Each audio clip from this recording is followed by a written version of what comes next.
Ladies and gentlemen, before I start my presentation, allow me to express my great pleasure for the opportunity to meet Arlie Hochschild face-to-face for the first time. My gratitude to Sociological Association for making it possible. I consider Arlie Hochschild, and you probably find it out listening to her speech today, one of the most perceptive living sociologists, master of what is most important in our work, namely spotting developments, new developments in time, and articulate new appearing on the agenda issues and developments which other people among us very seldom try to notice, neglect, or overlook. So I am tremendously grateful to sociologists in Europe and to you, Arlie Hochschild, for being together with me on the same stage. But I would be able to go further, expressing my debt to your work, which I read very eagerly and benefiting from it. But unfortunately, we have very severe chairperson who demands us to limit our time. So I will have to condense every other issue which I present to you now. Now I'm going to the topic of my lecture today. I would like to point out to you the frame, the grandiosity of the issue, the volume of the issue to which European Sociological Association very rightly, albeit rather belatedly, got down to. What is the size of the problem which we are discussing, which we are expected to discuss during this Congress?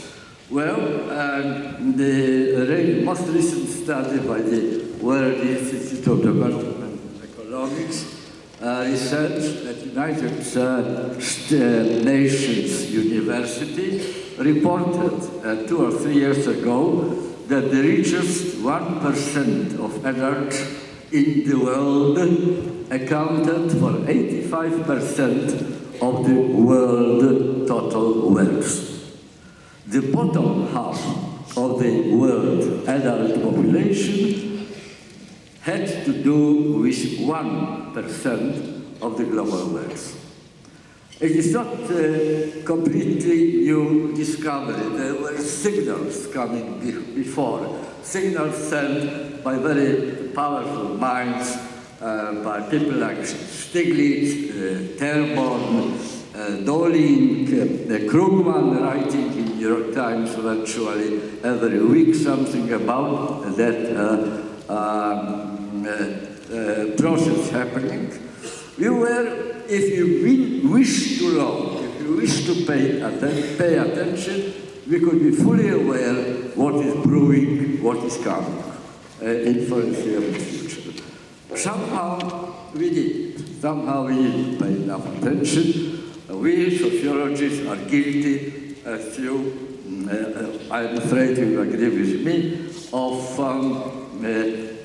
going always one step behind the so-called public agenda. There is something new on public agenda. We immediately create a research committee to follow the practice. In this case, it didn't happen. It didn't happen. A very interesting point, ladies and gentlemen, until the appearance of Thomas Piketty's book of Capital. And I was thinking, why what Stiglitz, Terborn, and other powerful minds, very well-informed people, didn't succeed, why this book made this difference? And I suggest to you, ladies and gentlemen, that Thomas Piketty was swallowed by public opinion much more easily than the others, alarming us with their warnings, simply because if you happen to read the whole book, the book has 900 pages, mind you, and I didn't see a single reference to anything behind 60 pages. So I suspect that not very many people read it all. But if you read it carefully, it is a book of consolation. He consoles us. He argues in terms of Kondratiev and Schumpeter concept of cycles. The whole history of capitalism is the series of cycles, rotating around, going up, then refreshing itself somewhere below the achieved level, and then to take off again and going up. In fact, the book of Piketty, the major message which you can read there, is that what is happening today in what is frightening us, what is creating the atmosphere of tremendous uncertainty, anxiety, and fear, is in fact a return to the norm. It is normal. We are returning to normal capitalism. What has happened after the Second World War, when the wealth was destroyed and wealthy people became poor and started beginning and so on, was an aberration. Now, I would like to believe that is really the case, that we are returning to the norm, because capitalism, after all, exists already 300-400 years. It is not the first crisis, and somehow, miraculously, our ancestors and we ourselves survived. So what is the case? Is it really like that? Is it a normal phenomenon, these examples of inequality which I quoted? In fact, inequality is going up since beginning of Reagan and Thatcher era.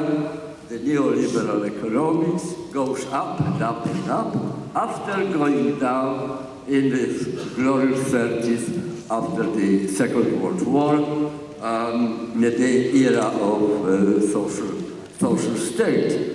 They were going up for quite a long time before the collapse of credit in 2008. For example, just give you very brief examples. The number of, in 25 years leading to the year 2007, just threshold of the credit collapse, the aggregate wealth of 400 richest Americans rose from 169 billion to 1,500,000 billion. There was nothing to compare with this speed of growth of wealth when you take the American middle class, which was by and large stagnant in its income, moving ahead, but not entirely thanks to the rising wages and salaries. I will return to this point in a moment. After the collapse of credit, I wonder whether you still remember it happened, It happened 7 years ago almost. So we are living in culture of forgetfulness, of forgetting, not learning. So people forget things very quickly and adjust to them. But after this collapse of credit, not everybody became poorer. On the contrary, the combined wealth of the American billionaires went up from $3,500 billion to $4,500 billion. not only in the United States of America, if you take the country from which I came, the Great Britain, there, if still in 1990, you needed $50 billion pounds of wealth in order to find a place among 200 richest people in the world. The present requirement is not 150 million once upon a time, but 430 million pounds. So on the one hand, you have shrinking, but nevertheless well-entrenched and, in a sense, invulnerable, immune to the vagaries of the world economy, group of people who get richer.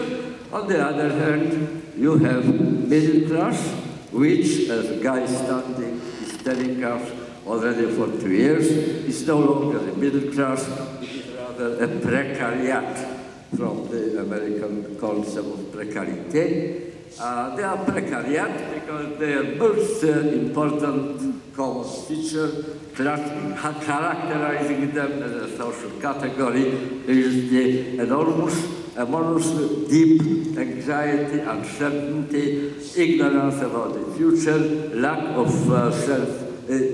decline of self-esteem, and lack of self-confidence. Precariat. Which means that it seems that inequality is out of control. It is not inequality like inequality in the past, there is something else.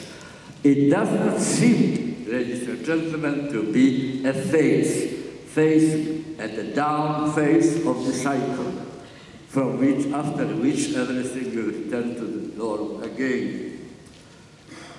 I would recommend to you a book quite recently published under a very alarming title, On the Brink of Abyss, published by the French philosopher Alain de Benoit, in which he points out that three things make the present crisis, the present trouble, different from the previous ones.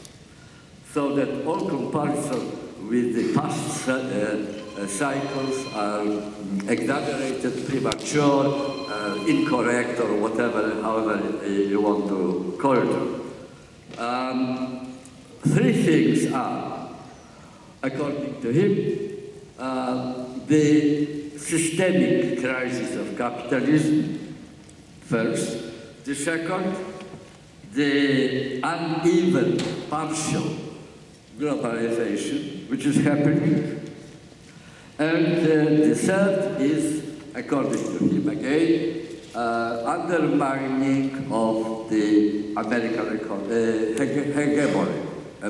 hegemony in the world. Three things different, unprecedented in previous times. So instead of reading again Kondratyov and Schumpeter from the old good times when everything was normal, if there was deviation, then as Tolstoy told us when I was a young person, everything returns to equilibrium because system is self-equilibrating.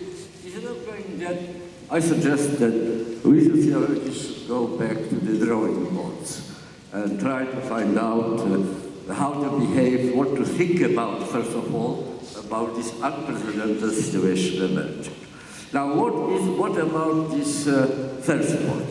First point is the systemic crisis of capitalism. Well,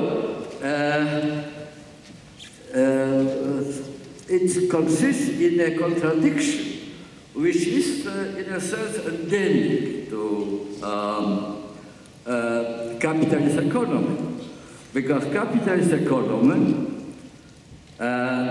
it tries to sell increasingly more to people whom it intended increasingly deprive of purchasing power. There are two sources of income, of profit, which is the managing engine of capitalist economy, of market economy in general. One is the pressure down, exerted down on wages and salaries. If you make half of your staff redundant, then your ratings on the stock exchange go immediately up, because they know there will be bigger profit for the shareholders of the company. So there is a pressure down on income. But on the other hand, if you have less income, you have less opportunity to buy commodities in the shop. But the other tactic, the other strategy of getting more profitable economy is to create new demand for new products and expand the number of people who actually will rush to the shops after a proper advertisement and buy things which you have produced. The two pressures are mutually contradictory. Now, I would suggest to you, ladies and gentlemen, that the not so distant, almost 30 years long consumerist orgy was based on temporary patching up of this contradiction. Temporary. What does it mean? Temporary patching up? Patching up by invention of the easy, universally available credit, and training people, inducing them to spend money which they haven't yet earned, on the ground of hope that the value of their possessions will go up and up and up indefinitely. The sub-mortgages, famous sub-mortgages, started a trend introduced by Clinton, by President Clinton. We were connected with this idea very closely. Buy yourself a house. You need a house, but I don't have money. Borrow money. But how am I going to pay? You won't notice it even because the value of your property will go up and up and up, and what seems to you at the moment exorbitant sum will just be a trifle expense. But of course, credit has its limits and it reached its limits and rebounded, and that is no longer this kind of temporary solution is no longer simply available. We are facing now, in all its nakedness, this contradiction between two tendencies produced by capitalist market. One, pressing income down, but pressing the desires to consume, desires to obtain goods up and up and up. They can't be so easily reconciled. There are some new situations created by what I already mentioned, the second new element, namely the one-sided globalization. Because what we call globalization, what the reality to which it actually applies, is in fact the reality of divorce between power and politics. Power meaning ability to have things done, politics meaning ability to decide which things ought to be done. The two elements of effective action, public effective action, which were both in the hands of married to each other and living in the same household called nation state, now are living in divorce. We have on the one hand, on the one side, we have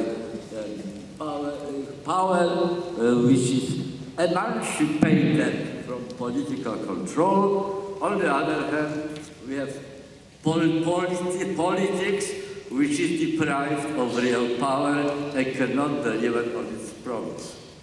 It is confined locally to the nation state. It is not global, and we haven't made any significant advance towards making it global. This, however, situation of one-sided, unequal globalization of power without politics following that globalization, provides another way of patching up with the present situation, with this contradiction which I mentioned before.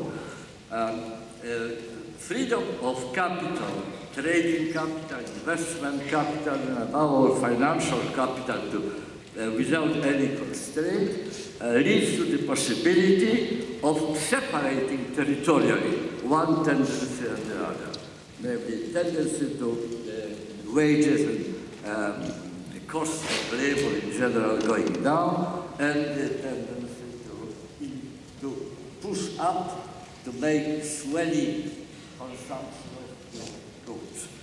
One country, countries of Africa, countries of part of Asia, they are very scattered, very irregular way around the world. So to speak about the West and East, and even about North and South is rather requiring quite a lot of qualification.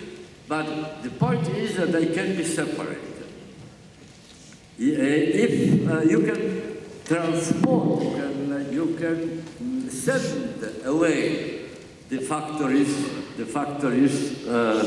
which were working, say, in Czech Republic or in Italy or in Spain, far away where there is much cheaper labor available and much less militant. They don't belong to trade unions. They don't go on strike.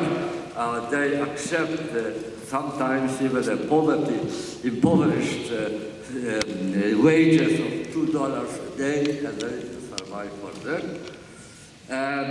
While in other parts of the world, well, in the West, particularly in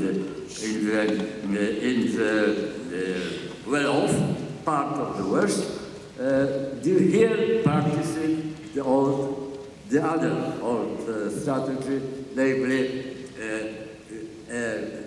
just pushing, exploding, in fact, the volume of our purchases. That is the second issue. It is very closely connected with the human aspect of this kind of globalization. The mutual dependency between employers and employees before this sort of globalization started protected both sides between all war.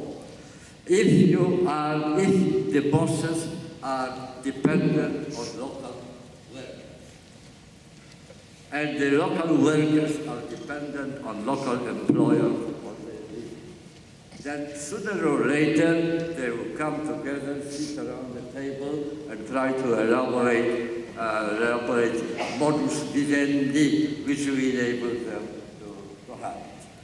Not in the case when one side can unilaterally, without any warning, break this mutuality. And that's exactly what is happening.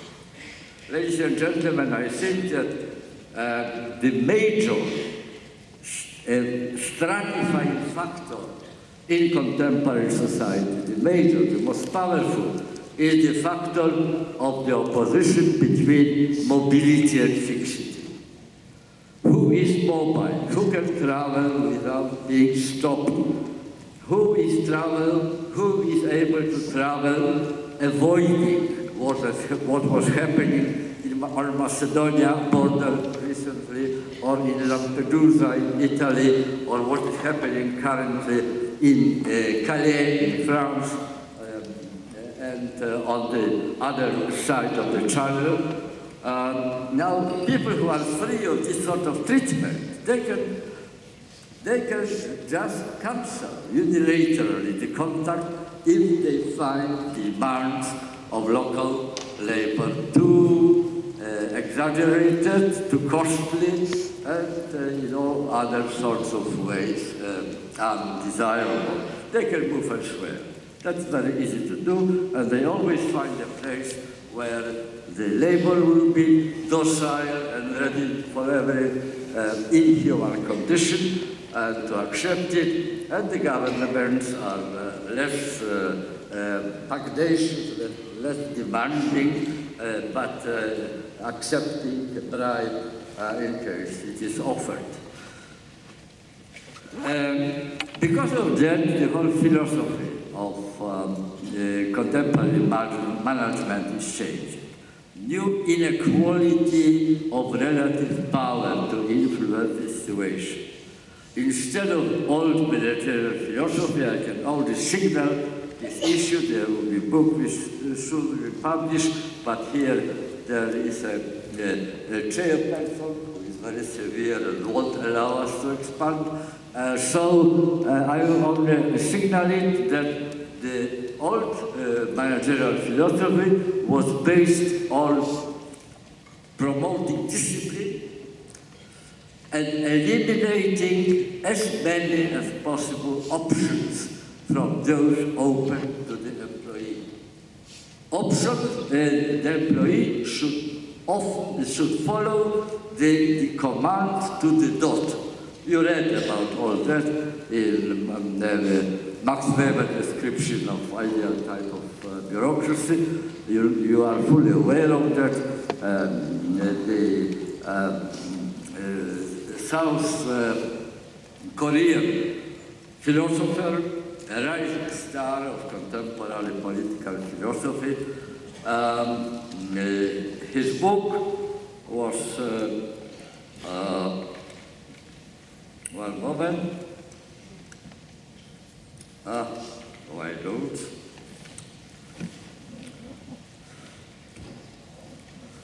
Anyway, it was called Gesellschaft in original German. He emigrated to Europe, first to Germany, now to France. Then it was published in France as La Société de la Fatigue. The English translation still doesn't exist. I'm terribly sorry. It's a very important book. The major thesis of this book is that we are Société de la Fatigue, that means weary, exhausted, incapacitated kind of society, and that is called by a process which I am quite sure that Arlie Hochschild will find much to her liking. Namely, the first stage of modernity calls society of discipline. The second, now present, our part of modernity, he calls society of performance. Society of discipline was very simple. I, the manager, take responsibility. You, my subject, do whatever I tell you to be done. In society of performance, it's a very different story. As the Americans would say, different ballgame, entirely different ballgame, or as English say, different kettle of fish. But anyway, we are not in the same game any longer. Now, it is the hero of the era, it's not the discipline, the employee who fears most of all, fears becoming deviant, non-conformity, because non-conformity was seen very severely punished, but the hero is a performer who must bring result, on whose shoulders is laid all the responsibility of the effect of activity, with managers washing their hands quite clean. Well, that of course facilitates growing inequality, because it arms one side of the conflict and disarms the other side of the conflict. The greatest victim, the most awful victim of the society of discipline was lunatic, as Michel Foucault told us, and the greatest victim of our kind of society, a society of performers, which fears inadequacy to the task more than anything else. The illness of the worst victims of this society is mental depression, the disease of our time. Well, the third element that I very briefly am able to tell you about it, as I mentioned before, is according to Alain de Benoit, the falling hegemony of the United States of America. The United States acted as a banker of the world, and did it relatively successfully. They were able, simply by the way in which the international monetary agreement, global monetary agreement allows, they were able to produce, simply print more money in order to keep economy going, induce economy to greater energy. On this occasion, America went into debt. I must admit that when I first read about the amount of debt of America after all this hullabaloo with the poor Greece, I was dumbfounded. I couldn't believe what I read. Public debt in 2008 of America was $11 trillion. $11 trillion. The